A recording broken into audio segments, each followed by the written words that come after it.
orúkọ Olúwa. Shall we pray? Ẹ jẹ́ ká gbàdúrà. Our Father in heaven, we appear before you this morning to appreciate and to bless your holy name. You, the Lord God that has kept us, even from the beginning of our life till now, and especially at a time like this. Father, we return all glory unto you. We say, be thou exalted in Jesus' name. Lord, as we gather this morning in our respective house fellowships, listening unto you, we are asking, Lord, that to appear unto us through your word this morning in the name of Jesus. Lord, we are gathered to feed from your table. We are asking that very meat, the very portion of the food that is meant for children, you will feed us with them in Jesus' name. We thank you, everlasting Father. Satan will come against you in all our respective fellowship centers. We bind and cast you out now in Jesus' name.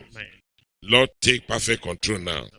Let the entrance of your word give light and understanding to the simple amongst your people, that at the end your name shall be glorified. For in Jesus Christ's name we have prayed. Amen. Say amen. Amen. Brethren, we thank God for another opportunity to appear before him today, Sunday. Ẹ̀yin ará fi ògo fún Olúwa fún àǹfààní mìíràn láti tún farahàn níwájú rẹ̀ lónìí ọjọ́ ìsinmi. Today, 24th day of the month of May, year 2020. Ọjọ́ kẹrìnléníogún oṣù karùn-ún ọdún 2020. And as you recall to mind, this is the 9th edition of this our fellowship. Tí ẹ bá sì rántí, èyí jẹ́ ìkẹsàn-án nínú ìpàdé ojúlé wa yìí. As you will agree with me, is the Almighty God that has kept every member of this church and all our hearers. Bí ẹ ó ṣe gbàgbọ́ pẹ̀lú mi, Ọlọ́run ọba ló ti dáàbò bo gbogbo ọmọ ìjọ yìí àti àwọn tí ń gbọ́ wa. You will believe that the faithfulness of God standeth sure. Ẹ ó gbàgbọ́ pé òdodo Ọlọ́run dúró títí láé. He has not let us down. Kò tí ì kọ̀ wá sílẹ̀, kò Not- já wa kulẹ̀. Notwithstanding what is happening globally today, Kò ní fi ṣe ohun tó ń ṣẹlẹ̀ káàkiri gbogbo àgbálá ayé the lónìí. faithfulness of God standeth sure. Òdodo Ọlọ́run dúró. Upon this we stand, and that is our encouragement. That is what we have that is backing us up in our church. Lórí èyí ni a dúró, èyí ló sì ń ru wá sókè nínú ìjọ wa. We thank God for all that He has been doing. A dúpẹ́ lọ́wọ́ Ọlọ́run fún gbogbo ohun tó ti ń ṣe. I can assure us all at the end of the entire lockdown, we will all have song of praises in our mouth. Mo lè fi dá wa lójú lẹ́yìn ìsémọ́lé yìí pátápátá gbogbo wa la ó ní ẹ̀rí ìyìn ní ẹnu wa. And it shall be so in Jesus' Yóò sì name. rí bẹ́ẹ̀ ní orúkọ Jésù. Briefly this morning, God is also talking to us from a topic that says, Christ encouragement for Christians in the wilderness. Ní òwúrọ̀ yìí, Ọlọ́run bá wa sọ̀rọ̀ lórí àkòrí tó sọ wípé ríru ọkàn àwa Kìrìsìtẹ́nì sókè nínú aginjù. Christ encouragement for Christians in the wilderness. Ìyànjú láti ọ̀dọ̀ Kristi fún àwọn Kìrìsìtẹ́nì nínú aginjù. And today that Christ will encourage you in Jesus' name. Lónìí Ọlọ́run yóò gbà ọ́ níyànjú ní orúkọ Whichever Jésù. form of, any form of wilderness experience you are having, the encouragement of God will see you through and take you out in Jesus' name. Irúfẹ́ ìrírí aginjù yòówù tí o lè máa rí, ìrúnisókè Ọlọ́run yóò gbà ọ́ á sì mú ọ jáde kúrò nínú rẹ̀ lónìí lórúkọ Jésù. The message of today is for Christians, I mean those that are converted and are children of God. Ọ̀rọ̀ tí ò ní dá lórí àwọn tí ó jẹ́ Kìrìsìtẹ́nì tí wọ́n ti di àtúnbí tí wọ́n jẹ́ ọmọ Ọlọ́run. Those that are pursuing after heaven, Àwọn tí ó ń lépa ọ̀run. I mean those having their names in the book of life. Àwọn tí orúkọ wọn wà ní inú ìwé ìyè. Let me take my text from the book of Exodus. Ẹsẹ̀ Bíbélì mi ni mo mú láti ìwé Ẹ́xódù. Let me read from the book of Exodus chapter 7. I'll first read verse 16 before I read from chapter 13 verse 18. Just 2 verses. Ẹ́xódù orí keje ẹsẹ̀ ìkẹrìndínlógún. Exodus 7 verse 16. Ẹ́xódù orí keje ẹsẹ̀ ìkẹrìndínlógún. And thou shalt say unto him, The Lord God of the Hebrews hath sent me unto thee, saying, Let my people go. Today you will go. lónìí wà á lọ. Today you will go. mo ní lónìí wà á lọ. From the hand of your oppressor, you will secure your freedom. kúrò lọ́wọ́ apọ́nilójú rẹ wàá gba òmìnira rẹ. Let my people go, that they may serve me in the wilderness. And behold, hitherto thou wouldest not hear. ìwọ sì wí fún un pé olúwa ọlọ́run àwọn Hébérù ni ó rán mi sí ọ wípé jẹ́ kí àwọn ènìyàn mi kí ó lọ kí wọn kí ó lè sìn mí ní ijù sì kíyèsí títí di ìsinsìnyí ìwọ kò gbọ́. That is the word that God sent through Moses, his servant, to Pharaoh. èyí ni ọ̀rọ̀ tí ọlọ́run fi rán Mósè ìránṣẹ́ rẹ̀ sí Fáráò. I should tell Pharaoh that Pharaoh should allow his people to go to where? Go to the wilderness for a purpose, to serve God. pé kó sọ fún Fáráò pé kó lọ sí inú ijù fún ìdíwọ́ láti sin òun ọlọ́run. That he should allow his people to go pé kó gba àwọn ènìyàn láàyè láti lọ to the wilderness. lọ sí inú ijù. There they will serve him. níbẹ̀ ni wọ́n á ti sìn ín. Though we know all what happened thereafter, bó tilẹ̀ jẹ́ pé a mọ gbogbo ohun tó ṣẹlẹ̀ lẹ́yìn èyí. let's read further. ẹ jẹ́ kí a kà síwájú In sí. Exodus chapter 13, we read verse 18. Ẹ́sódù orí kẹtàlá aka ẹsẹ̀ kejìdínlógún. But God led the people about through the way of the wilderness of the Red Sea, and the children of Israel went up harnessed out of the land of Egypt. ṣùgbọ́n ọlọ́run mú wọn yí lọ ní ọ̀nà ijù òkun pupa. àwọn ọmọ Ísírẹ́lì jáde lọ kúrò ní ilẹ̀ Íjíbítì ní ìhámọ́ra. God led the children of Israel about through the way of the wilderness. ọlọ́run mú wọn yí lọ ní ọ̀nà ijù òkun pupa. This was when Israel was delivered from the hand of their oppressor Pharaoh in Egypt. àkókò yìí ni ìgbà tí àwọn ọmọ Ísírẹ́lì gba ìdáǹdè lọ́wọ́ aninilára àwọn Fáráò ní ilẹ̀ Íjíbítì. And God asked them to take the route, the path of the wilderness. ọlọ́run tí ní kí wọ́n gba ọ̀nà ti aginjù. Even though there are other roads through which they can get to where God said they will go, which is the land of the promise. bó tilẹ̀ jẹ́ pé àwọn ọ̀nà mìíràn wà tí wọ́n lè gbà láti dé ilẹ̀ lérí tí ọlọ́run ní kí wọ́n lọ. But God had his purpose as we go ahead, we will see. ṣùgbọ́n ọlọ́run ní ète ó ní ìdí bí a ṣe ń tẹ̀síwájú a ó rí i. Christian, today we must have that wilderness experience if actually we are really and thoroughly born again. kìrìsìtẹ́nì lónìí a gbọ́dọ̀ ní ìrírí aginjù yìí tó bá jẹ́ tòótọ́ ni a di àtúbí ní tòótọ́. The wilderness is a place of very negative experiences. aginjù ó jẹ́ ibi ìrírí tó lòdì. A place where there are lacks. àwọn ibi tí àìní ti wà.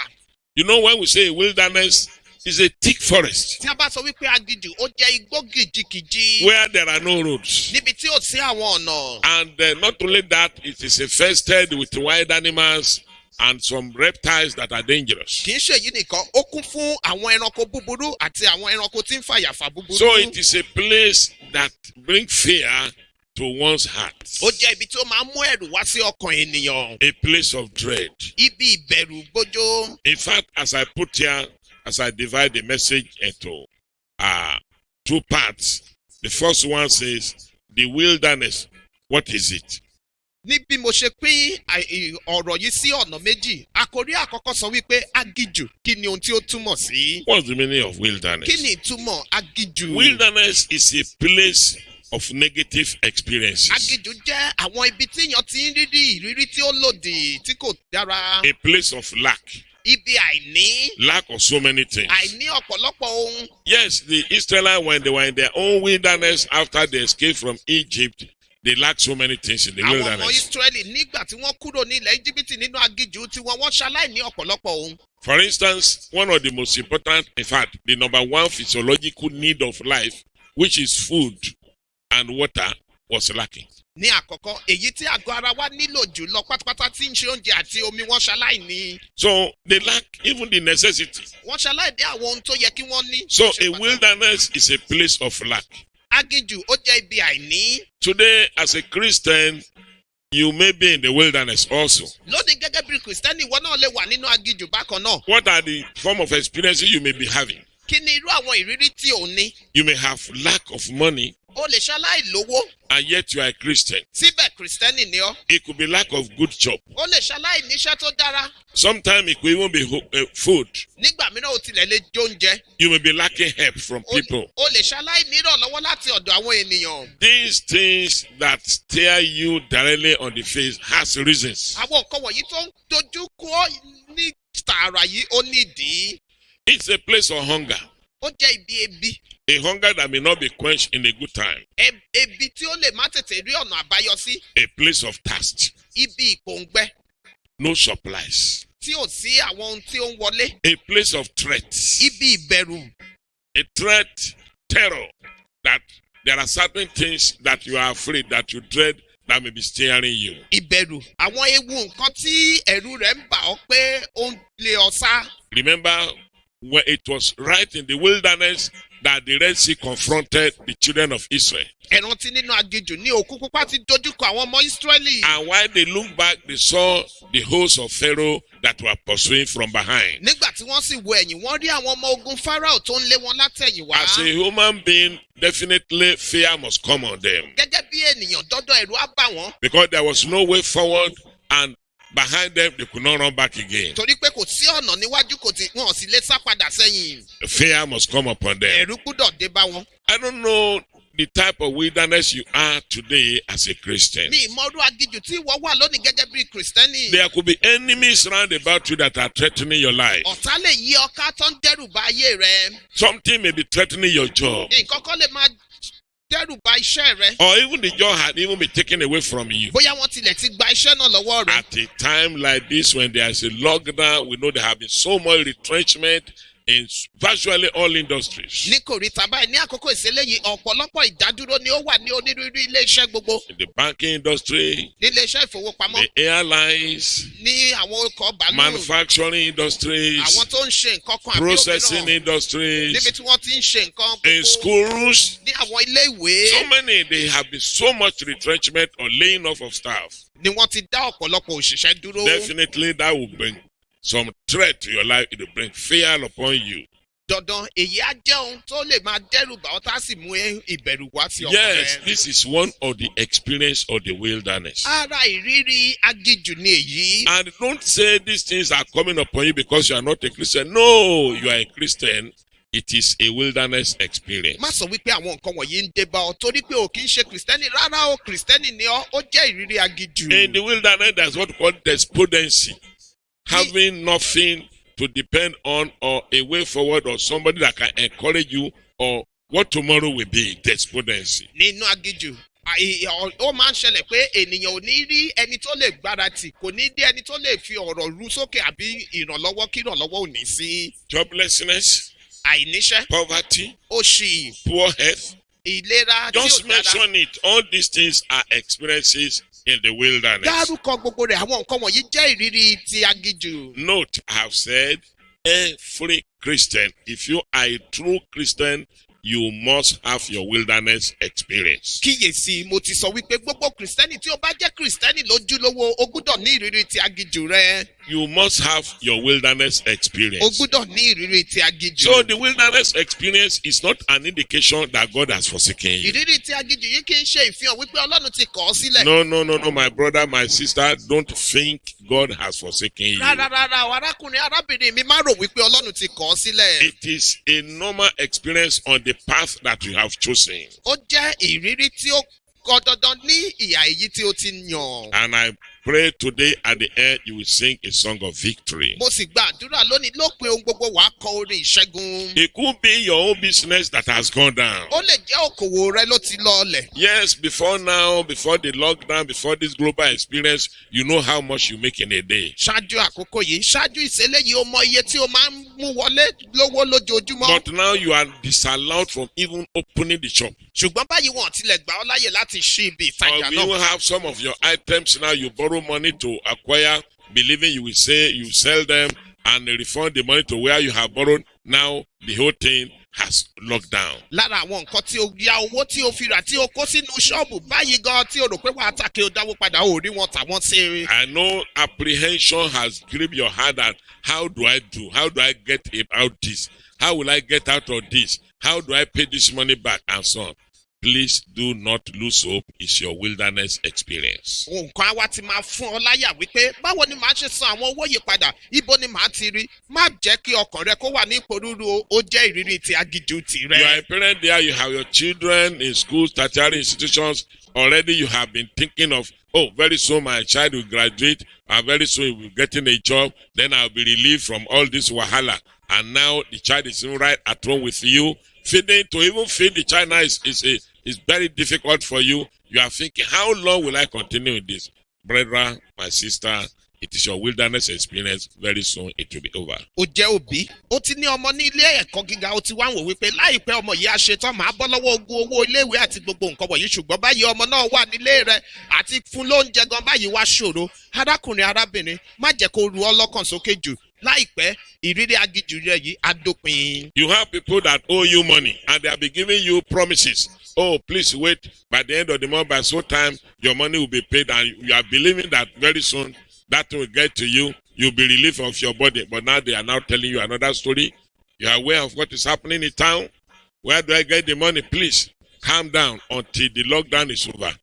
Please do not be frustrated. It is a wilderness experience. ó ní àwọn tó jẹ́ olówó wọ́n ti ṣe ìlérí wípé ní àkókò báyìí wọ́n á san ṣùgbọ́n báyìí nígbà tí gbogbo wọn ti ṣe gbogbo bí wọ́n wá ń sọ fún wípé kò sí bí a ṣe rí owó yìí san ìwọ arákùnrin mi má jẹ́ kí èyí ru ọlọ́kàn sókè àkókò agídú rẹ ni a tún dópin láìpẹ́. By the grace of God, the wilderness will be over very soon in Jesus' nípa oore name. ọ̀fẹ́ ọlọ́run ìrírí agídú yìí á dópin láìpẹ́ ní orúkọ Jésù. Let's go to part 2. ẹ jẹ́ kí a lọ sí apá What kejì. are the reasons for the wilderness experience? kí ni àwọn ìdí tí a fi ń rí ìrírí agídú wọ̀nyí? We will bring justification to whatever we say here from the Holy Scripture. láti inú ìwé bíbélì mímọ́ ni a ó ti mú ìdí ohunkóhun tí a bá sọ níbí múlẹ̀. Let's read this from the book of Exodus chapter 13 again. ní ìwé Ẹ́sọ́dù orí 13 kí a kà níbẹ̀ I'll read nípa kan verses sí 17 and 18. ẹsẹ̀ ìkẹtàdínlógún àti And ìkejìdínlógún. I want everybody, wherever you are, to listen attentively to what God is saying from the Scripture. gbogbo wa níbikíbi tí a bá wà ẹ jẹ́ kí a tẹ́tí dáradára tí ohun tí Ọlọ́run ń sọ nínú And bíbélì relate that to your situation. kí o sì fi wé ipò tirẹ̀. That the rhema of the word will come up to you, will lighten your heart, and solution will come to your problem. pé ẹ̀mí tí ń bẹ nínú ọ̀rọ̀ Ọlọ́run á tọ̀ ọ́ wá á sì tan ìmọ́lẹ̀ sínú ayé rẹ ọ̀nà àbáyọ á sì dé bá ìṣòro rẹ. And that shall be your testimony in the name of èyí Jesus ni Christ. yóò jẹ́ ẹ̀rí rẹ ní orúkọ Jésù Kristi. I read verse 17. And it came to pass, when Pharaoh had let the people go, that God led them not through the way of the land of the Philistines, although that was near. Read. ó sì ṣe nígbà tí Fáráò jẹ́ kí àwọn ènìyàn náà kí ó lọ tán Ọlọ́run kò sì mú wọn tọ ọ̀nà ilẹ̀ àwọn ará Filistia èyí tí ó ṣàyà. There is a road, there is a shortcut, but God decided that He will not take the children of Israel through the shortcut. ọ̀nà kan yìí wà tí ó yá ṣùgbọ́n Ọlọ́run pinnu pé ò ní mú wọn gba ọ̀nà tí ó yá yìí. Yoruba will call such road Abuja, but God decided not to take them through that shortcut Ọlọ́run pinnu láti má mú wọn gba Àbújá yìí for a reason that you now know. fún ìdí kan tí ẹ ó wà mọ́. I read verse 18. But God led the people about through the way of the wilderness of the Red Sea, and the children of Israel went up harnessed out of the land of Egypt. ṣùgbọ́n Ọlọ́run mú wọn yí lọ ní ọ̀nà ijù Òkun Pupa àwọn ọmọ Ísírẹ́lì jáde lọ kúrò ní ilẹ̀ Íjíbítì ní ìhámọ́ra. It was God Himself that decided to take them through the way of the wilderness. Ọlọ́run fúnra rẹ̀ ló pinnu láti mú wọn gba ọ̀nà ijù. He knew in the wilderness, He knew those things that will confront them. ó mọ àwọn ìpèníjà tí á dé bá wọn nínú aginjù. He knew in the wilderness, the Red Sea will confront them. ó mọ̀ wípé Òkun Pupa dojúkọ wọn nínú He aginjù. knew why in the wilderness, Pharaoh surely must pursue after ó them. mọ̀ wípé nínú aginjù Fáráò á lépa wọn. Yet He decided to take them through that. síbẹ̀ ó pinnu láti mú wọn gba ọ̀nà náà. So what is happening globally today, for instance, God had a pre-knowledge of it. Nítorí náà ohun tó ń ṣẹlẹ̀ lónìí káàkiri orílẹ̀-èdè àgbáyé Ọlọ́run ní ìmọ̀ nípa rẹ̀ In fact, the tẹ́lẹ̀. scripture says that known unto God are all his works from the foundation of the world. Bíbélì sọ wípé Ọlọ́run mọ gbogbo iṣẹ́ rẹ̀ láti ìpìlẹ̀ ayé wá. So what is happening now is not strange to God. Ohun tó ń ṣẹlẹ̀ báyìí kò ṣe àjòjì sí He Ọlọ́run. knew at a time will come to a point like this. Ó mọ̀ wípé ọjọ́ ìgbà kan ń bọ̀ tí àkókò bíi eléyìí yóò He dé. knew at a time your business may suffer a lockdown. Ó mọ̀ wípé àkókò kan wà tí òkòwò rẹ̀ tí á wà ní He ìsémọ́lé. knew at a time hunger may come upon you and the children and difficulty may arise. Ó mọ̀ wípé àkókò kan ń bọ̀ tó jẹ́ wípé ìṣòro lè dé bá ìwọ àti àwọn ọmọ. He decided to take all of us through this path. Ó mọ̀ mú wa gbogbo wa gba ọ̀nà yìí ni. What are the reasons? Kí ni àwọn ìdí? Reason number one, Ìdí àkọ́kọ́ I read from Deuteronomy chapter 8. mo kà láti ìwé Deuteronomy orí kẹjọ. Chapter 8. Deuteronomy orí I kẹjọ. first read verse 2, Màá kọ́ ka ẹsẹ̀ ìkejì then verse 15 to 16. àti ẹsẹ̀ ìkarùndínlógún sí ìkẹrìndínlógún. Deuteronomy Deuteronomy chapter 8, Deuteronomy orí kẹjọ verse 2, ẹsẹ̀ ìkejì then verse 15 and 16. bẹ́ẹ̀ ni ẹsẹ̀ ìkarùndínlógún àti And ìkẹrìndínlógún. thou shalt remember all the way which the Lord thy God led thee these 40 years in the wilderness. Read. Kí ìwọ kí o rántí ọ̀nà gbogbo tí Olúwa Ọlọ́run rẹ ti mú ọ rìn ní aginjù láti 40 ọdún yìí wá. 40 solid years they were in the wilderness. 40 ọdún gbáko ni wọ́n fi wà nínú The aginjù. Bible affirmed here that it was God that took them through that road for 40 solid years. Bíbélì fi ìdí rẹ̀ múlẹ̀ wípé Ọlọ́run ló mú wọn la inú aginjù yìí ní 40 ọdún. Now I read further. 1. To humble thee. Read. Àkọ́kọ́ láti rẹ̀ ọ́ sílẹ̀ 2. And to prove thee. àti láti dán ọ wò. 3. To know what was in thy heart, Láti mọ ohun tí ó wà ní àyà rẹ. whether thou wouldest keep his commandment or no. Bí ìwọ bá Hallelujah. pa òfin rẹ̀ mọ́, bí bẹ́ẹ̀ kọ́. Amen. Àmín. Can you see? Ṣé o lè rí? God decided to take the children of Israel through the way of the wilderness Ọlọ́run pinnu láti mú wọn gba inú ọ̀nà ti aginjù. and actually led them through the wilderness. Ó sì mú wọn la inú aginjù náà. He deliberately made them to have that Ó experience. mọ̀ọ́mọ̀ jẹ́ kí wọ́n ní ìrírí yìí. And for 40 years, they were in that situation and condition. Fún 40 ọdún wọ́n wà nínú ipò yìí. God had his reason why he did it. Ọlọ́run ní ìdí tí ó fi ṣe. And you know God is righteous in all that he will do. Ẹ sọ mọ̀ wípé Ọlọ́run jẹ́ olódodo nínú ohun gbogbo tí ó bá ń ṣe. So in his righteousness, he led the children of Israel through that path. Nínú òdodo rẹ̀ ni ó fi mú àwọn ọmọ Ísírẹ́lì rin ọ̀nà yìí. And at the end of the day, he did not hide the reason why he did it for them. Lópin ohun gbogbo kò fi ìdí tí ó fi ṣe nǹkan wọ̀nyí kò fi pamọ́ fún He wọn. now told them this was part of the valedictory statement of Moses to the children of Israel. Èyí jẹ́ láwọn àwọn àkọọ́lẹ̀ ìkẹyìn fún àwọn ọmọ Ísírẹ́lì láti ọwọ́ Mósè wá. So God now said it was to humble them that he allowed that to happen. Ó ní láti rẹ̀ wọ́n sílẹ̀ ló ń fi gba èyí láyè láti ṣẹlẹ̀. If you be a child of God that will get to heaven at last, humility must possess your Tí o life. bá máa jẹ́ ọmọ Ọlọ́run tá a dé ọ̀run lópin ayé rẹ̀ ìwà ìrẹ̀lẹ̀ gbọ́dọ̀ gbé ẹ wọ̀. God must humble you. He must allow humility to take over your heart. Ọlọ́run gbọ́dọ̀ jẹ́ kí ìwà ìrẹ̀lẹ̀ kí ó gba ọkàn rẹ. He said to prove you.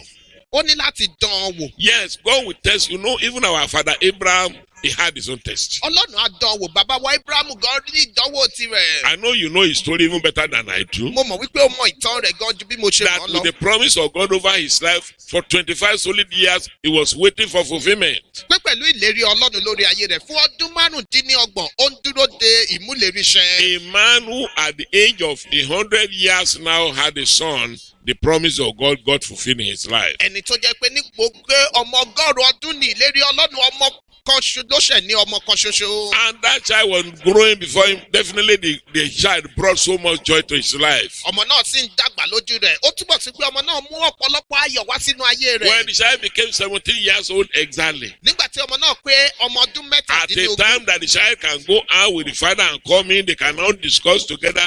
Already would have been knowing all that the father had. That look, this one is here, that one is here. In the event I die in nearest future, you know you are taking over my estate and so on. At the time, the father could start to depend on the child. Ní kò ní ta tí ọmọ náà bẹ̀rẹ̀ sí ní gbọ́n tí ó lè bẹ̀rẹ̀ sí ní mọ àwọn ohun tí bàbá rẹ̀ ní kọ́jọ́ máa wọlé kọ́jọ́ máa jáde kọ́jọ́ máa jíròrò nípa ọjọ́ ọ̀la pé bí ó bá kú o wàá lè jẹ ogún àwọn nǹkan tí mo fi sílẹ̀.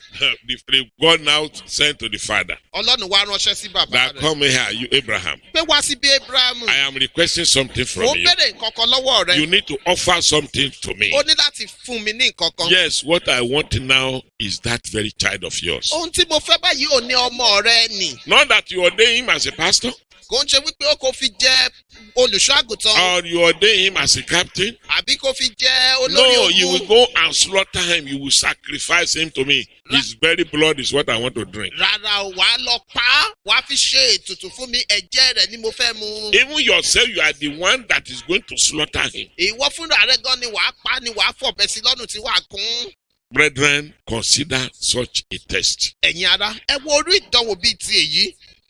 To God be the glory. Sí ògo Ọlọ́run. Our father Abraham, he passed that test. Bàbá wa Abraham ó ṣe àṣeyọrí nínú ìdánwò May yìí. I prophesy to your life today that your own test also during this lockdown, may you pass in Jesus' Mo name. sọ àsọtẹ́lẹ̀ sí ayé rẹ pé ìdánwò tirẹ̀ ní àkókò ìṣẹ̀lẹ̀ yìí wà ṣe àṣeyọrí Whatever lórúkọ may be coming Jésù. on you, whatever may be threatening, may you pass that test now in Jesus' name. Ohun yòówù tó lè máa le koko mọ́, ohun yòówù tó lè máa kọjú ìjà sí ọ, wàá borí lórí orúkọ Jésù. God said it is to prove what is in your heart. Ọlọ́run sọ wípé láti dán ohun tí ó wà ní ọkàn rẹ. And further, he said, further, it is to know whether what is in your heart and whether you will keep his commandment or not. Láti mọ̀ wípé bóyá ìwọ yóò pa òfin rẹ̀ mọ́ àbí ò ní pa mọ́. You see what he wrote in verse 3? Ohun tí wọ́n kọ ní ẹsẹ̀ ìkẹta. He said, and he humbled thee and suffered thee to hunger.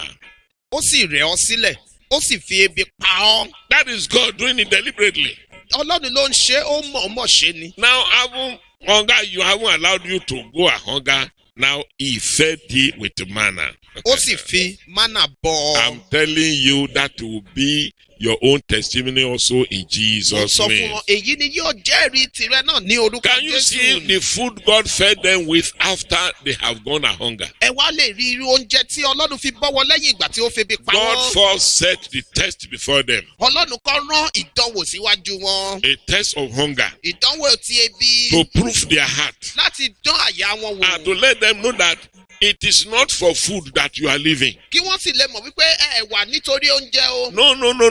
You are existing to obey me. Rárá pé ó wà láyé láti lè máa ṣe ìgbọràn sí mi. So having obeyed God, Nígbà tí wọ́n ti ṣe ìgbọràn he tán, now proceeded to give them a form of food that no human being ever ate on the planet Earth before. ó wá tẹ̀síwájú láti fún wọn ní irú oúnjẹ tí ẹnikẹ́ni ò jẹ rí lórí ilẹ̀ ayé. You see the description that was given to the food they ate? Ẹ wá wo ohun tí wọ́n sọ nípa oúnjẹ tí wọ́n Say, fún wọn. and fed thee with manna, which thou knewest not. They have never seen it before. Ó sì fi mánà bọ́ tí ìwọ kò mọ̀ tí wọ́n Neither rí rí. did thy fathers know.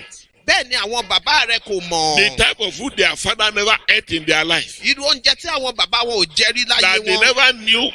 never knew it even existed. Tí wọn ò tilẹ̀ mọ̀ wípé ní oúnjẹ bẹ́ẹ̀ wà.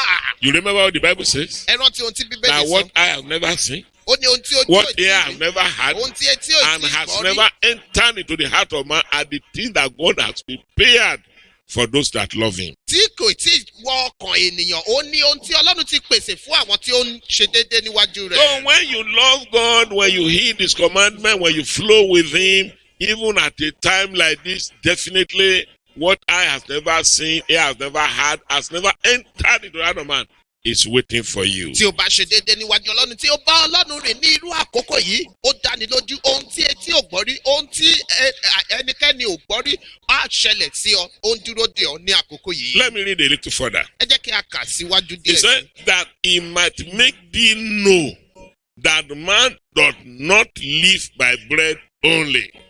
kí ó Hallelujah. lè mú ọ mọ̀ wípé ènìyàn kò ti pa oúnjẹ nìkan wà láyé. but by Hallelujah. every word that proceeded out of the mouth of the Lord doth man live. Bí kò ṣe nípa gbogbo ọ̀rọ̀ tí ó ti ẹnu Olúwa jáde ni ènìyàn wà láyé. Can you hear me? Ṣé o lè gbọ́ mi? That your living is not for food only. Pé wíwà láàyè rẹ kì í ṣe fún oúnjẹ nìkan. Your living is not for that business only. Wíwà láàyè rẹ kì í ṣe fún òkòwò òní nìkan. Your living is not for that academic pursuit only. Wíwà láàyè rẹ kì í ṣe fún ètò ti ẹ̀kọ́ Your rẹ living nìkan. is not for that good job only. Wíwà láàyè rẹ kì í ṣe fún iṣẹ́ rere No, nìkan. no, no, no, no, no. The number one primary assignment of a child of God that lives is obedience to the word of God. Rárá ojúṣe àkọ́kọ́ fún ọmọ Ọlọ́run tó wà láàyè ó ní ìgbọràn sí àṣẹ Ọlọ́run. God said that for every word that proceeded out of his mouth, those will be your guide.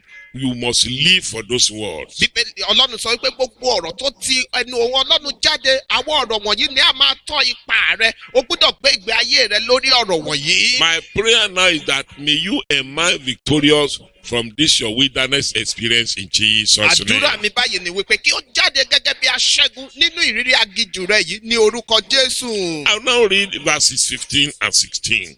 A ka ẹsẹ̀ ìkarùndínlógún àti ìkẹrìndínlógún báyìí. Again he continued. He said, who led thee through that great and terrible wilderness, wherein were fiery serpents and scorpions and drought, where there was no water?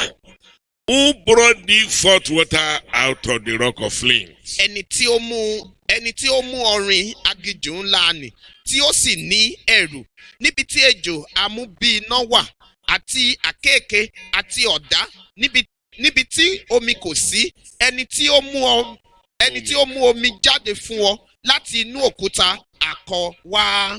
Amen. Àmín. It was God himself that led them through that great and terrible wilderness. Ọlọ́run fúnra rẹ̀ ló mú wọn la aginjù ńlá àti ẹlẹ́rù yìí kọjá. So don't consider it all the time you are having negative experience that, oh, this is from the devil. Yes, it could be from the devil, but God has a pre-knowledge of it. Má máa ní ìmọ̀ nígbà gbogbo tí ó bá ti ń la ohun tí ó dára kọjá wípé Sátánì ni Sátánì. Ó lè jẹ́ láti ọ̀sán Sátánì tòótọ́ ṣùgbọ́n Ọlọ́run mọ̀ sí i. God has a pre-knowledge of it. Ọlọ́run ti mọ̀ ṣáájú He nípa rẹ̀. deliberately allowed it. Ó mọ ọmọ fàyè gbá So ni. at such a time, God is proving your heart. Ní irú àkókò náà Ọlọ́run ń dán àyà rẹ̀ wò. God is trying to bring you to humility. Ọlọ́run gbìyànjú láti mú ọ wá sí He is ìrẹ̀lẹ̀. trying to prune you, to purge you, to make you conformable with his will. Ó ń gbìyànjú láti gé ọ, láti sọ ọkàn rẹ di mímọ́ àti láti mú ọ kújú wọn fún ìfẹ́ rẹ̀. It is at the time God is taking you to the potter's house Ó jẹ́ àkókò yìí ni Ọlọ́run mú ọ lọ sí ilé amọ̀kòkò. to break you down and remove you Láti so wú that you can now be what he wants you to be. láti wú ọ palẹ̀ kó tú ọmọ kí o lè di ohun tó fẹ́ kí o jẹ́. And you remember from the Bible, nobody ever walked with God without having this wilderness Wá sì experience. rántí nínú Bíbélì kò sí ẹni tó bá Ọlọ́run ní láì ní ìrírí aginjù yìí. All the patriarchs, the prophets, the apostles, when you examine their life, you just try to read biographies on people of God, you find out that they all had their wilderness experience. Gbogbo àwọn akọni ìgbàgbọ́, àwọn wòlíì, àwọn gbogbo wọn pátápátá tí ó bá Ọlọ́run rìn tí ẹ bá kọ àkọọ́lẹ̀ wọn ẹ rí wípé gbogbo wọn ni wọ́n ní ìlérí tí wọ́n aginjù ní But àkókò. at the end of the day, they sang song of victory. Ṣùgbọ́n lópin ohun gbogbo wọ́n ń kọrin And ìṣẹ́gun. you, I assure you, you will sing your own song of victory. Ìwọ náà mo fi dá ọ lójú wípé wàá kọ orin ìṣẹ́gun And that will tirẹ̀. be your experience and testimony in the name of Èyí Jesus. ni yóò jẹ́ ìrírí àti ẹ̀rí rẹ ní orúkọ Jésù. You can see when they have thirsted for long, the type of water God gave them was a different one. They have never seen it before. Nígbà tí òǹgbẹ ti gbẹ wọ́n fún ọ̀pọ̀lọpọ̀ ìgbà, irú omi tí Ọlọ́run fún wọn jẹ́ omi tí wọn ò rí rí. Then the water came from a rock of flint, that an igneous rock, the hardest type of rock, God brought water out of it. That is the power of God in demonstration. Inú akọ òkúta ni Ọlọ́run ti fún wọn ní omi. Agbára Ọlọ́run ni èyí lójúṣe. So at the end of the day, where you never expected help, where you never expected intervention, God will bring his help and intervention for you in Jesus' Lópin name. gbogbo níbi tí ò ní ìrètí ìrànlọ́wọ́ sí, Ọlọ́run yóò mú ìdásí àti ìrànlọ́wọ́ wá fún ọ níbẹ̀ ní orúkọ Verse Jésù. 16 says, who fed thee in the wilderness with the manna, which thy father knew not, that he might humble thee and that he might prove thee to do thee good at the latter end. ẹni tí ó fi mánà bọ́ ní aginjù tí àwọn bàbá rẹ kò mọ̀ rí kí ó lè rẹ̀ ọ́ sílẹ̀ kí ó lè dán ọ wò láti ṣe ọ́ ní oore ní ìgbẹ̀yìn rẹ. Can you hear what God is saying? ìjẹ́ ìwọ lè gbọ́ ohun tí Ọlọ́run ń sọ. That now he fed you with type of a food that even your great grandfather, they never saw, your father never knew about it.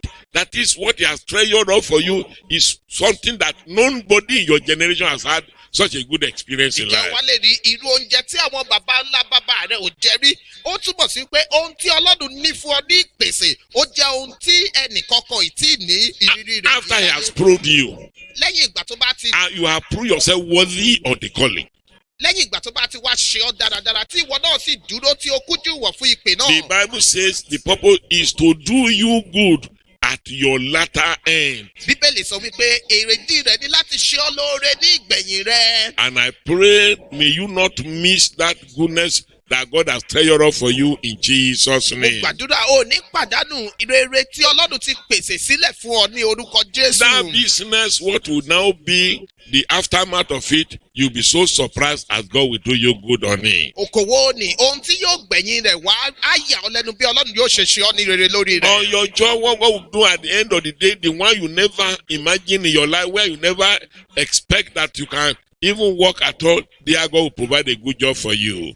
Lóní ti ọ̀rọ̀ iṣẹ́ rẹ̀ níbi tí o fọkàn sí pé o ti lè ṣiṣẹ́ láíláí ibẹ̀ ni Ọlọ́run á ti wá pèsè iṣẹ́ fún ọ. And that will be your testimony in the name of Èyí Jesus ni yóò Christ. jẹ́ ẹ̀rí rẹ ní orúkọ Jésù. I have said it, I've said that regard. The number 2 is to do you good at the end of your life. Ìkejì ni láti ṣe ọ́ ní rere ní ìgbẹ̀yìn ayé Like we rẹ. have read from that verse 16. Gẹ́gẹ́ bí a ṣe kà ní ẹsẹ̀ So God kẹrìndínlógún. take you through the wilderness experience to do you good at the end of your life. Ọlọ́run mú ọ lá ìrírí aginjù yìí kọjá láti ṣe ọ́ ní rere ní ìgbẹ̀yìn ayé rẹ. A story used to thrill me in the Bible. Ìtàn kan máa ń ru mí sókè nínú And Bíbélì. it is about our father Jacob. Ó sì já lórí bàbá wa Jákọ́bù. You know the various ugly experiences he had in his life. Ẹ mọ àwọn ìrírí búburú tí ó là kọjá ní At ayé a rẹ̀. tender age, he was driven away from home by his own very brother, Láti kékeré ni ọkùnrin rẹ̀ ẹ̀gbọ́n rẹ̀ ti lé jáde who nílé. was seeking after him to kill him. Arákùnrin rẹ̀ tó ń wọ́nà àti pa.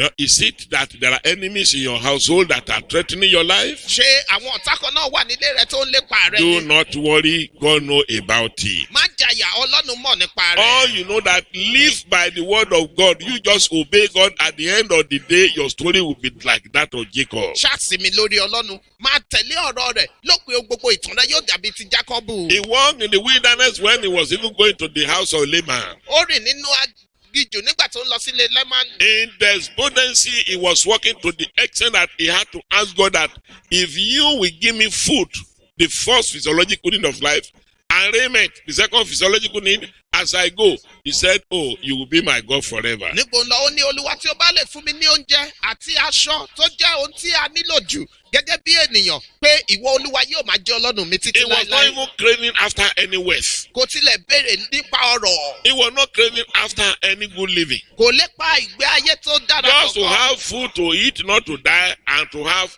raiment to put on. And you know, in those areas of Palestine, it used to be very cold at night, so that he can have something that will give him warmth at night. Kó ṣàlérí oúnjẹ láti jẹ àti aṣọ láti wọ̀ ní àkókò ní agbègbè Palestine tó jẹ́ wípé ó máa ń tutù gidigidi kí ó lè rí aṣọ wọ̀ kó tutù bàbá àpá It is lóru. very good. At night, it is very cold. Torí lóru á tutù gidigidi. And you have to cover yourself very well. Ó sì ní láti bora So that was dáradára. why he was even asking for clothing from God. Ìdí nìyí tó fi ń béèrè aṣọ láti He was Ọlọ́run. not asking for children or wife, Kò béèrè aya àbí ọmọ because he was in despondency. torí pé ó wà ní ipò tó ti But tí he ìrètí never ti knew pín. that God had great things in stock for him. Ṣùgbọ́n kò mọ̀ wípé Ọlọ́run ní àwọn ohun tí ó pamọ́ ní ìpèsè fún. Great things, Àwọn ńlá. mighty things. Àwọn ńlá. What I have never seen. Àwọn alágbára What tí ear ó has tí ò never rí had. tí etí ò What gbọ́ has rí never entered to the tí heart ò of tí man. wọ ọkọ̀ God ènìyàn rí. had things like that in stock for him. Ọlọ́run ní àwọn nǹkan wọ̀nyí sí ìpamọ́ fún. Let me assure you, my brother, my sister, God had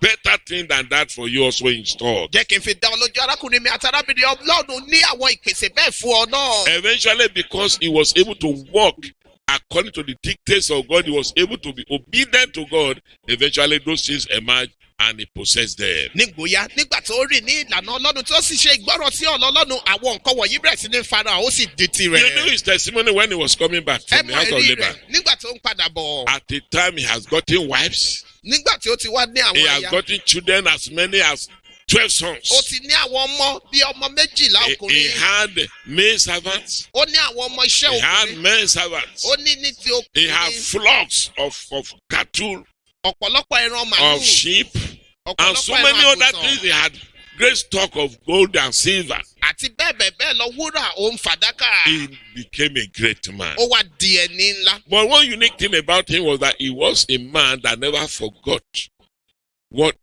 road he has plied in life and the deed of God, that he said, I remember that with this staff only I crossed Jordan. He said, but now I have become two bands of people. May your testimony be that in Jesus' ó name. jẹ́ ẹni tí kì í gbàgbé ọ̀rọ̀ ọlọ́run oore ọlọ́run nínú ayé rẹ̀. ó ní pẹ̀lú ọ̀pá yìí ni mo dá Jọ́dánì kọjá. ó ní ṣùgbọ́n báyìí mo ti di ìlọ́po méjì. And that will be your testimony in Jesus' èyí name. ni yóò jẹ́ ẹ̀rí rẹ ní orúkọ Number Jésù. 3 is to sieve the shaft from the wheat. ìkẹta ni láti yọ èpò kúrò ní àánú Joseph will àlìkámà. remember that not everybody that came out of the house of exile in Egypt got to the promised land. ẹ rántí pé kì í ṣe gbogbo àwọn tó jáde ní ilẹ̀ ìgbèkùn ilẹ̀ íjíbítì ni ó dé ilẹ̀ So in ìlérí. the wilderness, while God was proving them, nínú aginjù nígbà tí ọlọ́run ń dán wọn wò. number one, the mixed multitude that came out with the children of Israel, àkọ́kọ́ àwọn àdàrúdàpọ̀ ènìyàn tó tẹ̀lé wọn wá. all of them perished in the gbogbo wilderness. wọn ṣègbé sínú Because they were the aginjù. ones that were craving after food, after flesh. torí pé àwọn ló ń lé oúnjẹ tó ń lé They were ẹran. the ones that were murmuring all the time. àwọn ló ń kùn ní ìgbà gbogbo. They incurred the wrath of God and God descended against them. wọ́n fa ìbínú ọlọ́run sí balẹ̀ wọn. Serpent beat them, so many of them died. ejò ṣọ́ wọn ọ̀pọ̀lọpọ̀ wọn kú. So many of them confessed they could not possess the land and they never got there. ọ̀pọ̀lọpọ̀ wọn fẹnu jẹ́wọ́ pé wọn ò lè dé ilẹ̀ So náà. God wọn sent ti out débẹ̀. those shafts, ọlọ́run yọ àwọn èpò wọ̀nyí those jáde. that were not meant for a promised land. àwọn tí wọn wà fún ilẹ̀ ìlérí. And remember what I said earlier, that this message is meant for Christians, those that are really born again. ẹ rántí ohun tí mo kọ́kọ́ sọ ní ìbẹ̀rẹ̀ wípé ọ̀rọ̀ yìí jẹ́ ti àwọn àtúbí tó de ọmọ ọlọ́run ní tòótọ́. So as God is sealing away the shaft, bí ọlọ́run ṣe ń yọ èkó náà dànù. may He retain you as His weight in Jesus' yóò name. kí ó mú ọ dúró gẹ́gẹ́ bí èkó rẹ̀ ní You orúkọ know what Jesus Jésù. said at the earlier part of His ministry? ẹ mọ ohun tí Jésù sọ ní The ìbẹ̀rẹ̀ Bible spoke iṣẹ́ of ìránṣẹ́ him, I rẹ̀. think in Matthew 2, that his fan is in his own hand, and that he will thoroughly purge his floor. He will gather his wheat to his garner, and that the shaft he will consume with unquenchable fire. Bíbélì sọ wípé Tẹ́rẹ̀ ń bẹ lọ́wọ́ rẹ̀. apẹ́ rẹ̀ ó ń bẹ lọ́wọ́ rẹ̀. Yóò yóò sì gbalẹ̀ ìpakà rẹ̀ mọ́. Yóò kó àlìkámà sínú àká rẹ̀. Ìyàngbò ni yóò fi àjò ìkú iná yóò fi sun. May you be his wheat that will be gathered to his garner in Jesus' name. amen. Finally, the Ní reason àkótán. is to prepare you for your glorious end. ìdí rẹ̀ ni láti pèsè rẹ sílẹ̀ fún ìgbẹ̀yìn ológo rẹ. In verse 18, or where we are reading in that book of Deuteronomy chapter 8, ní verse 18, ìwé Ditarólómì orí kẹjọ ẹsẹ̀ ìkejì-dín-ní-ogún. the Bible reads there, but thou shalt remember the Lord thy God, for it is he that giveth thee power to get wealth, that he may establish his covenant which he has swear unto thy fathers as it is this day. ṣùgbọ́n kí ìwọ kí ó rántí Olúwa Ọlọ́run rẹ nítorí pé òun ni ó fún ọ ní agbára láti ní ọrọ̀ kí òun kí ó lè fi ìdí májẹ̀mú rẹ̀ tí ó búra fún àwọn bàbá rẹ̀ kalẹ̀ bí ó ti rí ní òní yìí. We need to take some caution, a ní láti ṣọ́ra and I need to sound this note too, mo sì ní láti sọ èyí bákan náà. that in the wilderness there are certain possibilities of some reactions that are negative. pé nínú aginjù ó ṣeé ṣe kí àwọn ìbápàdé kan tí ó lòdì kí ó wà. No, possibility of negative reaction, that you may react negatively if you have not been forewarned. pé o lè kọ ìyà tó lòdì sí àwọn ohun tí wàá bá pàdé tí wọn bá kìlọ̀ fún ọ ṣáájú. You know the children of Israel, if they have been told before that, look, we are taking you through the wilderness, but there is a reason. Oh, the reason is one, to humble you, to prove your heart, to know what is your heart, and so. But as many of you as we emerge at the end of the day will be the one that will get to the land of promise. I'm very sure most of them have gotten there. But nobody told them. God was watching. So he knew from the way they were behaving that, oh, this one is not fit for that land. The other one is not, oh, that young woman is fit. Oh, that young boy, yes, good. That's the one I want. Those are the ones separated and go to the land. But now we are better. ṣùgbọ́n báyìí ó pé wa.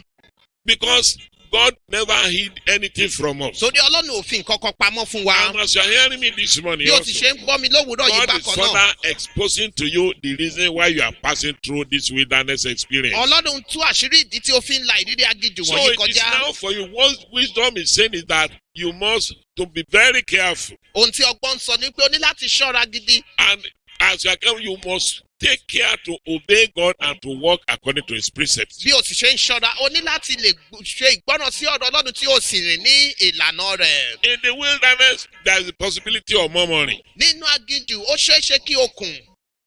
The children of Israel, let me even read from the Bible. They murmured, and you know what happened to them. ẹ jẹ́ kí a kà nínú bíbélì àwọn ọmọ Ísírẹ́lì kùn ẹ mọ ohun tó ṣẹlẹ̀ sí wọn. Let's read Exodus chapter 15. Exodus orí karùndínlógún Let's read verse 24. ẹsẹ̀ ìkẹrìnléníogún. Exodus 15 from verse 24. What happened? And the people murmured against Moses, saying, what shall we drink? àwọn ènìyàn náà sì kùn sí Mósè wípé kí ni àwa yóò mu. Have you been murmuring? àbí ìwọ náà ti ń kùn. So you no longer look unto God. ó wá wojú ọlọ́run mọ́. It is the current development that has taken your heart away from God. ohun tó ń ṣẹlẹ̀ lọ́wọ́lọ́wọ́ ti mú ọkàn rẹ kúrò lọ́dọ̀ ọlọ́run. They have forgotten all the various miracles that happened while they were in the land of Egypt. wọ́n ti gbàgbé gbogbo iṣẹ́ ìyanu tó ṣẹlẹ̀ nígbà tí wọ́n wà ní ilẹ̀ Before they Íjíbítì. were delivered out of the hand of their oppressor. kí wọ́n tó gbà wọ́n là lọ́wọ́ aninilára Just for wọn. a brief period that task came upon them, no water, they were now murmuring that, what are we going to do? What are we going to drink? fún ìgbà kékeré tí òǹgbẹ́gbẹ́ wọn tí ò sómi wọ́n bẹ̀rẹ̀ sí ní kùn pé kí ni ohun tí a ó mu. And you know what happened? ẹ sì mọ ohun tó ṣẹlẹ̀. God was not happy with them. inú ọlọ́run ò dùn sí wọn. Instead of, if they had gone to Moses, tó bá jẹ́ wọ́n pé wọ́n ti tàn oh, Mósè lọ. Moses, please help us pray to God pé Mósè jọ̀wọ́ bá wa gbàdúrà sí so that they ọlọ́run will supply water kí for ó lè us. fún wa lómi. I know God would have been happy mo mọ̀ wípé inú ọlọ́run ìbá because ti it is dùn. a proof that they know the power of God, that God was able. ìbá jẹ́ ìdánilójú wípé wọ́n mọ agbára ọlọ́run pé ọlọ́run lè ṣe é. Gladly, God would have given them that water. pẹ̀lú ìdùnnú ni ọlọ́run ìbá ti fún wọn lómi náà. But because they murmur, ṣùgbọ́n torí pé wọ́n kùn. murmuring is a sign of a doubt of the power of God. kíkùn ó jẹ́ àmì iyèméjì sí agbára A ọlọ́run. doubt of the power of God. àmì ìṣiyèméjì sí agbára It is ọlọ́run. a sign of you discrediting the power of the Almighty ó God. jẹ́ àmì pé òun bu agbára ọlọ́run kéré. It's a sign that you believe God has no power to arrest the situation. ó jẹ́ àmì pé òun sọ wípé ọlọ́run ò ní agbára láti kojú ohun tí òun là kọjá. It's a sign that you have forgotten all the miracles of the past. ó jẹ́ àmì pé ó ti gbàgbé gbogbo àwọn iṣẹ́ ìyanu ti It's a àtẹ̀yìnwá. sign you are not dependent on the power of ó God. jẹ́ àmì pé ò sinmi lé agbára ọlọ́run. Please, if there's a possibility of murmuring, but ensure at all costs you avoid murmuring. ó ṣeé ṣe ò kí ìrírí náà kó fẹ́ mú kíkùn wá o ṣùgbọ́n rí i dájú wípé ò ṣaláìkùn. In verse 16, in chapter 16, verses 2 and 12, you see what happened there also? The Bible says, I'm reading Exodus 16, verse 2. Ẹ́sódù orí And the kẹrìndínlógún whole ẹsẹ̀ congregation of the children of Israel murmured against Moses and Aaron in the wilderness. gbogbo ìjọ àwọn ọmọ Ísírẹ́lì sì ń kùn sí Mósè àti sí Érónù ní ijù náà. Can you see what they did here? ìjẹ́ rí ohun tí wọ́n ṣe níbí. Some people were behind that murmuring. àwọn kan wà tí wọ́n ń kùn. And definitely God will be so dissatisfied with such people. inú ọlọ́run ò sì ní dùn sí àwọn wọ̀nyí rárá. Let's read what happened in verse 12. ẹsẹ̀ ìkejìlá. God said, I have heard the murmurings of the children of Israel. Speak unto them, saying, at even ye shall eat flesh, and in the morning ye shall be filled with bread, and ye shall know that I am the Lord your God. èmi ti gbọ́ kíkùn àwọn ọmọ Ísírẹ́lì. sọ fún wọn pé ní àṣálẹ́ ẹ̀yin yóò jẹ ẹran àti ní òwúrọ̀ a ó sì fi oúnjẹ kún yín ẹ̀yin yóò sì mọ̀ pé èmi ni Olúwa Ọlọ́run yín. Instead of them to have asked God directly, can you see now at the end God provided all that they needed? dípò kí wọ́n ti tọ̀ Ọlọ́run lọ kí wọ́n béèrè tààrà ẹ̀rí lópin rẹ̀ Ọlọ́run pèsè ohun It gbogbo tí was wọ́n through nílò. murmuring. nípa kíkùn. So whatever situation you are passing through now, Ipòkípò yòówù tí ò ń là kọjá báyìí. whatever may be the negative experience you are having now, Gbogbo ìrírí tó lòdì tí o lè máa ní báyìí. avoid murmuring.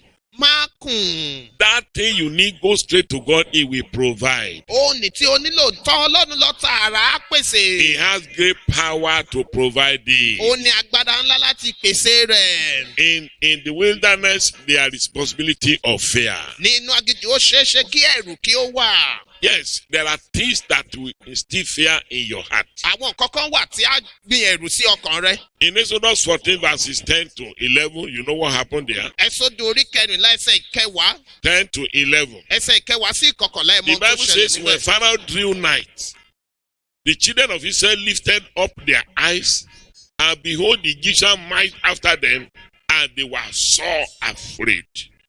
And the children of Israel cried out unto the Lord. Nígbà tí Fáráò sì ń sun mọ́tò sí, àwọn ọmọ Ísírẹ́lì gbé ojú sókè sì kíyèsí àwọn ará Íjíbítì ń bọ̀ lẹ́yìn wọn. Ẹ̀rù sì bà wọ́n gidigidi. Àwọn ọmọ Ísírẹ́lì sì kígbe pé Olúwa. In verse 11, they started saying the negative. Ní ẹsẹ̀ ìkọkànlá wọ́n bẹ̀rẹ̀ sí ní sọ̀rọ̀ òdì. And they said unto Moses, because there were no graves in Egypt, hast thou taken us away to die in the wilderness? Wherefore hast thou dealt us with us, to carry us forth out of Egypt? Is not this the word that we did tell thee in Egypt, saying, let us alone, that we may serve the Egyptians? For it had been better for us to serve the Egyptians than that we should die in the wilderness. You will not die in the Ò ní wilderness. kú sínú aginjù. You will not die in the Ò ní wilderness. kú sínú aginjù. Please don't lose your control because of what is happening. Jọ̀wọ́ má kọjá àyè rẹ torí ohun tó ń ṣẹlẹ̀. Don't lose control. Má kúrò lábẹ́ Don't ìṣàkóso. lose your focus from God. Má gbójú rẹ kúrò lọ́dọ̀ Do Ọlọ́run. not murmur. Má kùn. Don't let fear take hold of your Má heart. jẹ́ kí ẹ̀rù kí ó gba ọkàn rẹ. Whatever may be threatening, now you know what happened to that Pharaoh that was instilling fear in them at the end of the day. Did they fight? No. Did they shoot an arrow? No. Did Israel fight? No. God fought for them and they had their peace. Now God will fight for you. Ohun yòówù tí o lè máa là kọjá ẹmọ tó ṣẹlẹ̀ sí Fáráò nígbà tó yá. Ṣé wọ́n jà ní wọn ọ̀jà? Ṣé wọ́n kọjú ìjà sí ni rárá o? Ẹmọ tó ṣẹlẹ̀ sí Ọlọ́run jà fún wọn, Ọlọ́run náà á jà fún ọ. Amen. Àmín. But for those that are of God, Ṣùgbọ́n fún àwọn tó jẹ́ ti Ọlọ́run, what does God expect to be your reaction? kí ni ìyà tí Ọlọ́run ń retí kí o God kọ sí? expects a reaction of faith from you. Ọlọ́run ń retí kí o kọ ìgbàgbọ́ láti ọ̀dọ̀ rẹ. God expects you to be focused as a Christian. Ọlọ́run ń retí kí o máa wo ohun tààrà You gẹ́gẹ́ see bí ọmọ what Ọlọ́run. Moses, a man that knew God, who never lost focus, said. Ẹ wo ohun tí Mósè ẹni tó mọ Ọlọ́run sọ. A man full of faith. Ẹni tó kún fún He ìgbàgbọ́. had an expression of faith. Ó ní ìṣe ìgbàgbọ́. A single man versus about 3 million other people. Ẹnìkan ṣoṣo àti tó òun nìkan ní àkàn àti mílíọ̀nù See mẹ́ta what àwọn he ènìyàn said náà. in verse 13. Ẹ wo ohun tó sọ ní ẹsẹ̀ And kẹtàlá. Moses said unto the people, fear ye not. It dispelled their fear. Fear ye not. Stand still and see the salvation of the Lord, which he will yield to you today. For the Egyptians whom ye see today, you shall see them again no more forever. Mósè sì wí fún àwọn ènìyàn náà pé ẹ má bẹ̀rù, ẹ dúró jẹ́ kí ẹ sì rí ìgbàlà Olúwa tí yóò fi hàn yín ní òní. Nítorí àwọn ará Íjíbítì tí ẹ̀yin ń rí ní òní yìí, ẹ̀yin kì yóò sì tún rí wọn mọ́ láéláé. The Lord will fight for you, and ye shall hold your peace. Nítorí Olúwa yóò jà fún yín, kí ẹ̀yin kí ó sì pa ẹnu yín mọ́. Brethren, the Lord will fight for you. Ẹ̀yin ará, Ọlọ́run á jà fún ọ. That thing that is standing still in fear, God will fight for you. God will submerge it before you. Òun nì tó ń dá ẹ̀rù nì sílẹ̀, Ọlọ́run á jà fún ọ, á sì tẹ̀lé That wọn bá. fear, the Almighty God will allay it. Ẹ̀rù nì, Ọlọ́run á mú And you will kúrò. hold your peace. Wàá sì pa ẹnu lẹ mọ́. And as a man of faith, as a focused Christian, the next thing God expects that you must be full of prayer in the wilderness. Gẹ́gẹ́ bí ẹni tó ní ìgbàgbọ́, ohun mìíràn tí Ọlọ́run ń retí ni wípé kí o kún fún àdúrà nínú aginjù. You saw that was what Moses did when they were facing Pharaoh. Ohun tí Mósè ṣe ni èyí nígbà tí wọ́n In kọjú verse ìjà sí 16, the Fáráò. Bible says God told him, said, but lift down up thy rod. That is the rod of prayer. Olúwa sì wí fún Mósè pé kí ó gbé ọ̀pá rẹ̀ sókè, ọ̀pá àdúrà ni èyí, and stretch out thy hand over the sea kí o sì na ọwọ́ rẹ sí orí òkun, and divide it, kí o sì pín sí and the méjì. children of Israel shall go on dry ground through the midst of the sea. Àwọn ọmọ Ísírẹ́lì yóò sì la àárín òkun náà kọjá ní ìyàngbẹ I ilẹ̀. ask you, have you been lifting your own rod, Ìjẹ́ ìwọ náà ti ń gbé ọ̀pá tirẹ̀ sókè, your rod of prayer, ọ̀pá àdúrà over that problem, lórí ìṣòro so that ni, you too can walk on dry ground? kí ìwọ náà lè rìn lórí ilẹ̀ nì. Remember, with our God, all things are possible. Rántí pẹ̀lú Olúwa wa ohun gbogbo ní ṣíṣe. Take it to God in prayer. Mú tán Ọlọ́run lọ nínú àdúrà. You see, I had an experience very recently. Mo ní ìrírí kan láìpẹ́ yìí. I was traveling Ó rìnrìn àjò. and I was driving myself. Èmi ni mo sì wára mi. A few kilometers to where I was going, Bí kìlómítà díẹ̀ síbi tí mò ń lọ. and you know, we are experiencing curfew now.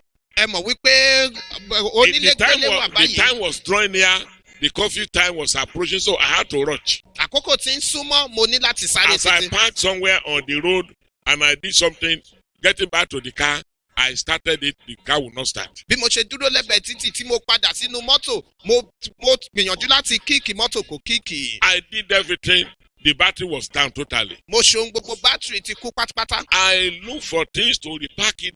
I did everything.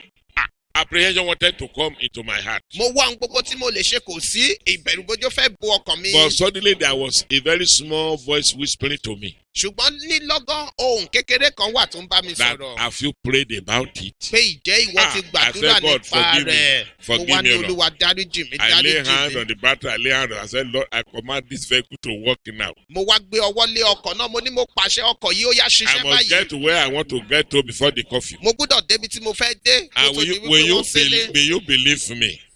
Ẹbí ẹ bá gbà mí gbọ́. Somebody emerged from somewhere. Ẹnìkan dé láti ibì kan. What is the problem, sir? Kí ni ìṣòro I náà said, sà? this and this. Mo ní báyìí àti Before I báyìí. know, he got the whole thing solved Kí n immediately. tó mọ̀, ó ṣe gbogbo rẹ̀ And I pátápátá. took off. I got to where I was going safely. Mo sì gbéra, mo débi tí mò ń lọ As láyọ̀. you too will go into prayer over that problem, Bí wọn náà ṣe kọjú wọnú àdúrà the lórí Almighty God ìṣòro that mi. answer me will answer you Ọlọ́run also. ọba tó gbọ́ mi á gbọ́ And you bákan come náà. back to give your own Wá testimony. sí padà wá láti jẹ́rìí tìrẹ lórúkọ Jésù. Yes, why I'm rounding up. Bí a ṣe ń mú ohun gbogbo wá Let sí me òpin. tell you of the definite assurance in the wilderness. Jẹ́ kí n fi dá àwọn ìdánilójú tí ó wà There are some nínú unique, aginjù. and definite assurances in the wilderness. Àwọn ìdánilójú kan tí ó jẹ́ dandan ó wà nínú aginjù. Number one is that God is ever present with you when you are in the wilderness. Àkọ́kọ́ ni pé Ọlọ́run wà pẹ̀lú rẹ nígbà gbogbo tí ó bá wà nínú aginjù. Can you say that with me? Ṣé o lè sọ èyí pẹ̀lú mi? God's presence is with me in this wilderness. Ìwàláyé Ọlọ́run wà pẹ̀lú mi nínú aginjù yìí. God's presence is with me in this wilderness. Ìwàláyé Ọlọ́run wà pẹ̀lú mi nínú aginjù yìí. Because of time, I may not be reading all the Bible passages. Nítorí àkókò a lè má máa ka gbogbo ẹsẹ̀ But you Bíbélì can read wọ̀nyí. Exodus 13, verse 21 and 22. Ẹ́sódù orí kẹtàlá ẹsẹ̀ ìkọkànléní ogún àti 21 and ìkejìléní ogún. 22. Ẹ́sódù orí kẹtàlá ẹsẹ̀ It's even good I read out. ó sì lè dára kí n kà á. And the Lord went before them by day in a pillar of a cloud to lead them the way, and by night in a pillar of fire to give them light to go by day and night. Verse 22. He took not away the pillar of the cloud by day, nor the pillar of fire by night from before the people. Olúwa sì ń lọ níwájú wọn nínú àwo sánmọ̀ ní ọ̀sán àti láti máa ṣe amọ̀nà fún wọn àti ní òru ní àwọn iná láti máa fi ìmọ́lẹ̀ fún wọn láti máa rìn ní ọ̀sán àti ní òru. Even in a difficult situation, Ní ìgbà tí ohun gbogbo le, the presence of God was there. ìwàláyé Ọlọ́run wà níbẹ̀. In the afternoon, there will be a pillar of cloud. Ní ọ̀sán ọ̀sánmọ̀ He was showing them the way. ó ń fọ̀nà wọ̀n He wọ́n, was providing a covering. ó ń jẹ́ ààbò bò wọ́n. No nation rose up to attack Kò them. sí orílẹ̀-èdè tó dìde láti Because kọjú the ìjà presence sí of wọn. God was encamping round about Torí them. ìwàláyé Ọlọ́run rọ̀gbà yí wọn ká. Even though they were in a difficult situation. Bó tilẹ̀ jẹ́ pé wọ́n wà ní ìkóríta ìṣòro. Recognize the presence of God with you, my brother. Ní ìmọ̀lára ìwàláyé Ọlọ́run pẹ̀lú rẹ̀ Recognize the arákùnrin mi. presence of God with you, my sister. Ní ìrírí ìmọ̀lára God ìwàláyé has not Ọlọ́run forsaken rẹ. you. Ọlọ́run ò tí He kọ̀ ọ́ has not sílẹ̀. left you alone. Kò tí ì dá ọ His dá. pillar of cloud is right over you there. Ọwọ́ sọ́mọ rẹ̀ wà lórí He rẹ will show you níbẹ̀. the way. Á fi ọ̀nà wọ́n. And may he show you in Jesus' name. Á sì fi ọ̀nà wọ́n ní orúkọ Jésù. You heard what the Bible said in that verse 20, that he did not take away the pillar of the cloud by day, nor the pillar of fire by night from before the people. Kò mú àwọn sọ́mọ̀ náà kúrò ní ọ̀sán tàbí àwọn iná ní òru. Again, number 2 is that there is always the intervention of God in the wilderness. Ìkejì ni wípé ìdásí Ọlọ́run máa ń wà ní inú aginjù. In Exodus 16 verse 4, Ẹ́kísódù orí kẹrìnlá ẹsẹ̀ you ìkẹrin. heard what the Bible says there when you read. Ẹ rí ohun tí Olúwa sọ níbẹ̀ nígbà Let me tí a read it kà á. now. Then said the Lord unto Moses, behold, I will rain bread from heaven for you. That was why when they were hungry, he said he will rain bread from heaven. Ó ní o yóò rọ̀jò oúnjẹ sílẹ̀ láti ọ̀run fún wọn nígbà And tí the ebi people ń pa shall wọ́n. go out and gather a certain rate every day, that I may prove them whether they will walk in my law or no. Verse 4. Nígbà náà ni Olúwa sọ fún Mósè pé kíyèsí èmi yóò rọ òjò oúnjẹ fún yín láti ọ̀run wá. Àwọn ènìyàn yóò sì máa jáde lọ ní ìkọ̀ ìwọ̀n ti ọjọ́ ní ojoojúmọ́ kí èmi kí ó lè dán wọn wò bí wọ́n fẹ́ láti máa rìn nípa òfin mi. When they Bí were bẹ́ẹ̀ kọ́, hungry, God was the one that was baking for them. In fact, those are areas that thrill me so much in the Bible, that the Almighty God could deploy angels to the kitchen to be baking food for man, a mortal man for that matter. nígbà tí ebi ń pa wọ́n Ọlọ́run fúnra rẹ̀ ni ó ń pèsè oúnjẹ fún wọn. Ó yà mí lẹ́nu gidigidi nínú Bíbélì wípé Ọlọ́run lè pa àṣẹ fún àwọn áńgẹ́lì láti lọ máa dáná oúnjẹ fún àwọn ènìyàn. Angel became the caterer for men. Àwọn áńgẹ́lì wá di agbanọ́dá fún àwọn ènìyàn. Angel became the chef serving men. Wọ́n wá di ẹni tí ó ń bí oúnjẹ fún All àwọn they needed to ènìyàn. do was to go out in the morning, gather as much as they needed. Ohun tí wọ́n nílò láti ṣe ni kí wọ́n jáde lówùúrọ̀ kí wọ́n sì kó iye tí Can wọ́n bá you see fẹ́. the faithfulness of God to his word? Ìjẹ́ lè rí dídára Ọlọ́run sí ọ̀rọ̀ Have you ever rẹ̀. seen a thing like that happening before? Ìjẹ́ ti rí ohun bẹ́ẹ̀ kò ṣẹlẹ̀ rí. Indeed, that is what I have never seen. Èyí jẹ́ ohun tí ojú kò A tí thing that rí. ear never had. Ohun tí etí ò tí gbọ́. Abraham never knew it can happen like that. Abraham ò mọ̀ wípé ó lè ṣẹlẹ̀ Isaac bẹ́ẹ̀. never knew God can cater like that for man. Isaki ò mọ̀ wípé Ọlọ́run lè tọ́jú Neither did ènìyàn Jacob bẹ́ẹ̀. know that it can happen. Bẹ́ẹ̀ ni Jacob ò mọ̀ pé ó lè See ṣẹlẹ̀. what these people are enjoying. Ẹ wo ohun tí àwọn ènìyàn wọ̀nyí I'm ń telling gbádùn. you what your generation have never experienced for good. From now you start to enjoy them in Mo ń sọ Jesus' fún ọ name. ohun tí ẹnikẹ́ni ò gbádùn rí nínú ìran rẹ sí rere wàá bẹ̀rẹ̀ sí ní gbádùn rẹ̀ báyìí lórúkọ God will Jésù. intervene in a dramatic manner. You'll be surprised and give testimony. Ọlọ́run á dáhùn sí ọ ní ọ̀nà tí yóò yà ọ́ lẹ́nu wàá sì jẹ́rìí ní orúkọ Finally, Jésù. there's always the providence of God in the wilderness. Ní àkótán Ọlọ́run máa ń fi títóbi rẹ̀ hàn nínú aginjù. In that Exodus 16 verses 11 to 13, Ẹ́kísódù orí kẹrìndínlógún ni ẹsẹ̀ 11 to 13. ẹsẹ̀ And the ìkọkànlá Lord sí spake to kẹtàlá. Moses, saying, I have heard the murmurings of the children of Israel. Speak unto them, saying, At even ye shall eat flesh, and in the morning ye shall be filled with bread, and ye shall know that I am the Lord your God. Verse 13. And it came to pass that at even the quails came up and covered the camp, and in the morning the dew lay round about the host. And when the dew that lay was gone up, behold, upon the face of the wilderness, there lay a small round thing, as small as a whole frost on the ground, and so on and so forth. So God was feeding them. In the morning, they will eat manna. In the evening, they will eat the best of flesh. In fact, that is a topic for another sermon. Olúwa sì ń bọ́ wọn ní òwúrọ̀ wọn á jẹ wọn á jẹ mánà ní àṣálẹ́ wọn á jẹ ẹran. God was providing now daily, balanced diet for these people. Ọlọ́run fún wọn ní oúnjẹ tó pé pérépéré lójoojúmọ́. So God will also care for you. Ọlọ́run á tọ́jú rẹ bákan náà. Beyond your knowledge and imagination. Kọjá èròǹgbà rẹ Beyond àti ìmọ̀ rẹ. your comprehension, beyond your calculation. Kọjá èròǹgbà rẹ kọjá ìṣirò rẹ. Beyond your anticipation in life, God will care for Ju you. àníyàn rẹ láyé Ọlọ́run á I remember tọ́jú a rẹ. testimony when I was in Lagos. Mo rántí ẹ̀rí kan nígbà tí mo wà ní ìlú A Èkó. Christian brother had only primary 6. Arákùnrin tó jẹ́ Kristẹni kan ó kàwé dé primary He was 6. working in a particular factory. Ó ń ṣiṣẹ́ ní ilé iṣẹ́ kan. He's been promoted already. He's getting to a high rank somehow. Wọ́n ti ń gbéga wá ti ń dókè bákan. And at the time, there was a need now to right size in that particular factory. nípò ya wọ́n wá fẹ́ ṣe ètò àwọn ènìyàn He was síbẹ̀. part of those people that was laid off. Ó wá wà lára àwọn tí wọ́n lé dànù. According to his testimony, he had 2 children then. Gẹ́gẹ́ bí ẹ̀rí rẹ̀ ó ní ọmọ He méjì was ní already àkókò náà. living averagely comfortable where he was in Lagos. Ó ara ti ń tù ú níbi tó wà So ní it ìlú was Èkó at ní the àkókò point náà. of being laid off that he now came to say that, God, I am done.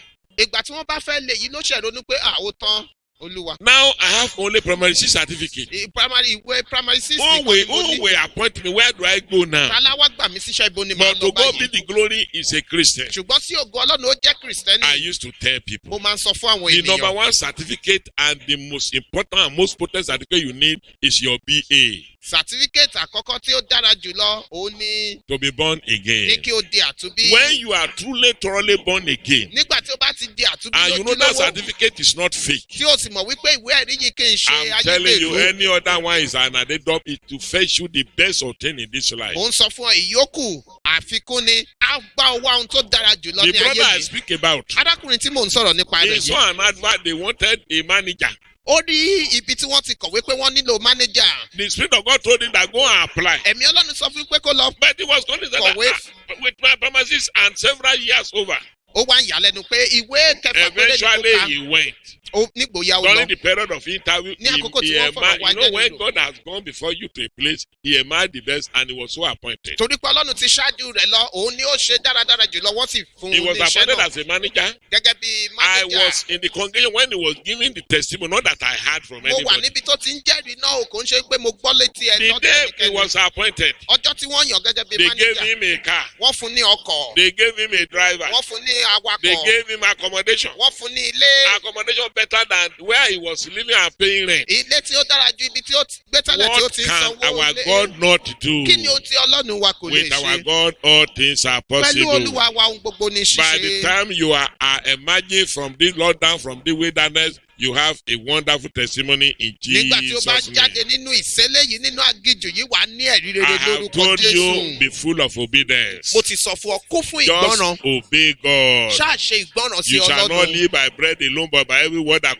proceeded out of the mouth of God. Ènìyàn ní wà láyé nípa oúnjẹ nìkan bí kò ṣe nípa gbogbo ọ̀rọ̀ tó ti ẹnu Ọlọ́run Have jáde wá. faith in God. Ní ìgbàgbọ́ nínú Ọlọ́run. As it's proving you, demonstrate faith that God will know that no, this is my servant, this is my man, this is my sister. Yes, it's for me. He reposes his confidence in me. Bí o ṣe ń dán an wò, rí i dájú wípé ó fi ìgbàgbọ́ hàn tí Ọlọ́run yóò rí wípé ọmọkùnrin mi, ọmọbìnrin mi yìí, ó sinmi lé mi. Always take up your rod of prayer. Máa mú ọ̀pá àdúrà rẹ sókè nígbà And you gbogbo. have victory song at the end of the day. Wàá sì ń kọ orin ìṣẹ́gun lópin ohun gbogbo. And that will be your lot in Jesus' Èdè yóò name. jẹ́ ìpín rẹ ní orúkọ Jésù. You will go and Àmín. pray to God. Wá lọ gba àdúrà sí That Ọlọ́run. Lord, I've heard you today. Pé Olúwa mo ti gbọ́ ọ lónìí. I've heard you today. Mo ti gbọ́ ọ lónìí Olúwa. Lord, I'm asking that from today, make your appearance unto me by your pillar of light. Olúwa mo ń bẹ̀bẹ̀ pé láti òní lọ farahàn mí pẹ̀lú ọ̀wọ́ iná. Help my faith, O Lord, Ran ìgbàgbọ́ mi lọ́wọ́ Olúwa. that my faith fail not. Kí ìgbàgbọ́ mi má bàa jákulẹ̀. Always be present and intervene in my affair. Máa wà